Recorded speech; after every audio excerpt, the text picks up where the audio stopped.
Check it out. It says fragile, as the late Aussie 50 would have put it. I find the choice of box to be fairly interesting on this one. But it's a package from Alberta. It's another camcorder. By the video title, you'll know what it is. But you don't even need to wait very long in order to figure it out. Comes with pretty much all of the documentation. Now, it was packaged better than this. There's bubble wrap and things like that, but of course I've gotten rid of all of that because it's garbage day tomorrow, so I had to get rid of it. It's not sitting around for 2 weeks. So I've got the instruction booklet. I have, looks like the warranty card.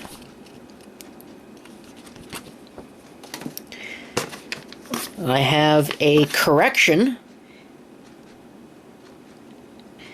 The PC operation guide.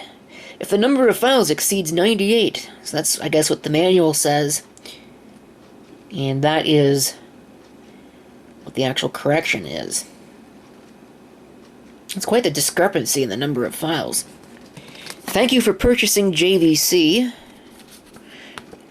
Looks like business reply mail of some kind. I'm not sure exactly what for. Ah, product registration for US customers only. Well, screw you then. Alright. Toll-free stuff.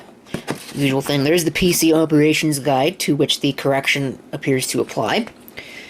And here's the camcorder. So we'll get it out of the box and take a look at it. Okay, so here it is. It's quite a bit chunkier than the Handycam. Quite a bit chunkier, in fact. See, JVC Everio, HDD for hard disk. I love the how that's printed on clear plastic, and it reflects backwards onto the silver. It looks really cool. 34 times optical zoom, which is less than this. This gives you 60 times optical zoom. There's the battery. Now, I still actually have my GZ-E200, which is in a very degraded state. And I was hoping to be able to use the power supply and battery from this camera, although it's really kind of a moot point because the battery on this camera is completely useless anyway. But at least the power supply, and I can't because this uses a different power supply. If we go ahead and take a look, I have the lens cap closed. It's got a manual lens shutter just like this camera. This video light, USB. There's the microphone. I don't know if this has stereo audio or not. I suspect it probably does. And on the bottom there's an SD card slot. Do not have an SD card there. But if we take a look here, you can see that it uses a special connector. I have that power supply, but I had to actually modify it because mine came with a little protective thing around the connector and it wouldn't plug into that, so I had to pull that off. That was a real pain. This battery, of course, is special to this particular camera, or probably a whole bunch of other cameras, but I don't have one that also uses this. A couple of status indications. There's a shutter button up there. Zoom control, which also doubles as a couple other things. There's your power switch. It's obviously the hard drive portion. And I think that is pretty much it. So what we'll do next, there was lost footage on this, but I'm going to go ahead and throw that into a separate video or videos, depending upon the contents. There is a story behind my obtaining this camcorder, however. It was YouTube user Wilkes85 that originally got one. He picked it up at a thrift store for what I would presume is a reasonable price, hoping to get a camera that was better than his existing digital still camera that he's been using as a video camera for years. Better audio and video quality. But, and I'm not really sure what JVC was thinking with this. They apparently reversed their decision at some point because this camera over here records with standard MPEG transport stream video files, MTS. Well, I don't know how they can get away with calling it transport stream. It's MPEG program stream. Transport stream is what you get on tapes. not which you record to an SD card, but I digress. That uses MTS files. This Sony that I'm using right now uses regular MPEG files, but I think Canon and JVC of the time period, and Panasonic, I believe as well, used a very weird MOD format.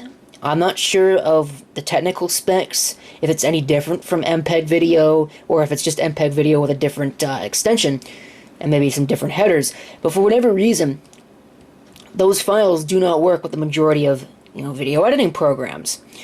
So apparently it was a real pain to get that to work with the video editor that he was using, and by the time he got done with it, and, exporting it and everything like that, the end result really wasn't that much better than what he had, and he was pretty vocal about it, we'll put it that way. And several times I jokingly said, well, you should send that thing to me. Well, he doesn't have to send it to me, and he didn't anyway. He took it back to the thrift store that it came from. I was browsing eBay one night and came across a camera, not this model, it was a different model, but it had a dead hard drive, and I was curious, so I linked it and said, hey, is this the same model as that camera? He said, no. And I don't know what possessed me to do this, but I did a little bit more sleuthing, and I didn't come across this one at first. I came across another one that was for sale in the US, and shared it, and he said, yes, that is the same camera, and it's a piece of junk, and you shouldn't buy it. So what did I do? Well, I found another one from this country. Like I mentioned, it came from Alberta, and it didn't take too long to get here, only about 4 days. But regardless, I left the seller an offer for that, and he accepted my offer. I think it was a pretty fair offer, considering it didn't come with the power supply or any of the accessories. Because I was curious, just how bad can this possibly be? Well, assuming that Sony Vegas is actually, able to edit the MOD files that this thing produces, and it's not going to be a complete bear to do that, the answer to that question will be coming up shortly, thanks to the magic of video editing. Well, here is the first test recording on the JVC Everio what is the model? MG130. I have the user's manual right here, and a couple of other things. Now, Wilkes85 actually had one of these cameras. I think I mentioned it already, and he said that it was a piece of junk.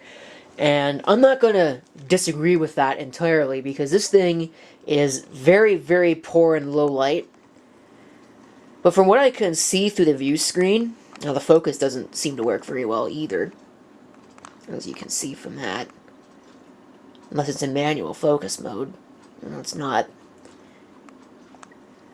But from what I can see just in the view screen, it's not any worse, or at least not much worse, than the Sony camera is, the one that I was using previously. The, let me get it here. The, DCR SR68. So, it seems to be working, though. The battery is taking a charge, although it's taking for bloody ever to charge. So we'll see. You'll see what I mean about the low light conditions. I mean, there's certainly plenty of light over here, but it's not doing a good job. It has a video light. Go ahead and turn that on, but that's honestly more of a suggestion than anything else. It's also got a night mode, which is not turning on. Apparently you can't turn that on when you're recording. Okay. Okay, maybe you can turn it on when you're recording and I just didn't toggle the jog wheel enough, but I did stop and restart. There's your night mode. You can see it makes things look really kind of stupid with the frame rate, but things brighten up quite a bit. This is actually probably more like what it looks like in real life. Come on. I thought you could turn that off. I guess not. Maybe you do need to stop the recording. Okay, back to not being able to see what's going on.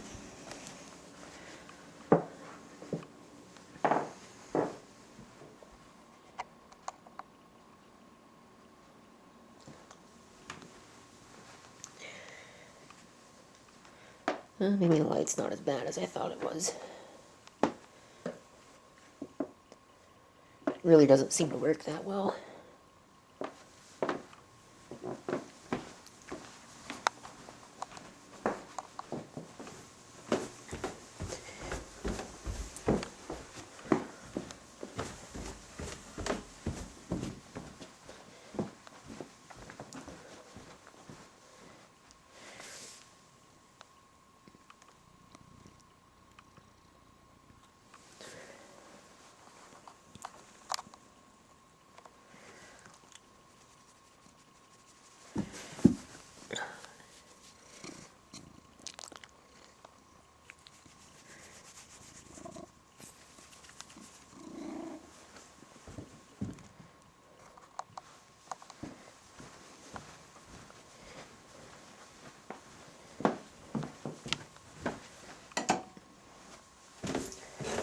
Wow.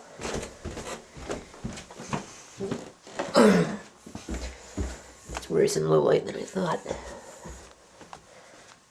That's impressively bad. Well, this door is open. Why is this door open? Maybe I wasn't giving the video light enough credit. It seems to be working decently. Which is a good thing, because you practically have to use it. Now it's complaining about the focus. The one thing I'm curious about, this has a date and time overlay. And I'm curious if that's on the video. I don't think so. My other one, the, what's that model? The E200 does have an overlay. Or at least, you can set it up such that it will overlay, or you could when it was still working. But, you could set it up such that it would work. You have an overlay.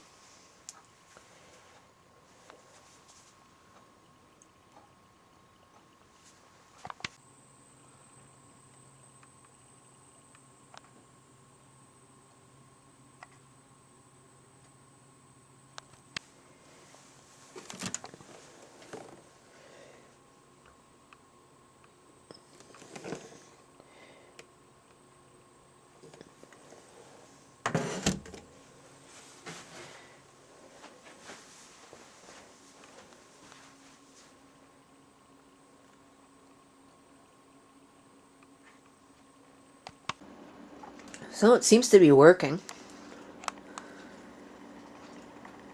Zoom in all the way.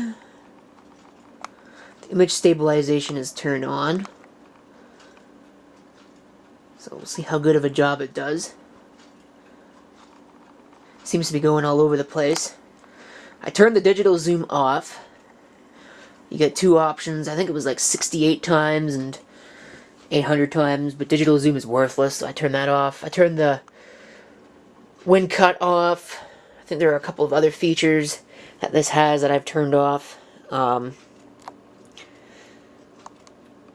you can't actually... Wow, that's limited. It has some effects, but I mean, it's nothing more than your usual, you know, your strobe, your black and white, sepia, things like that. So it's honestly not really worth looking at. But I guess you can't even do that. But anyway. So, the battery does seem to be holding up, though. That's definitely good. Because this is not... Well, it wouldn't even matter, actually. The battery for the GZ-E200 is completely toast anyway. But it would not fit on this camera. It uses a different contact pattern. I'm recording this in the highest quality mode. And there's no fader, there's no... Can I even access the menu while it's recording? No. So you really can't do anything while the camera is recording, which is fairly irritatingly limiting. But I think that's really it for the video. So thank you for watching. If you have any comments, feel free to leave them down below. And this is CP666 signing off. Hope to see you next time. Till then.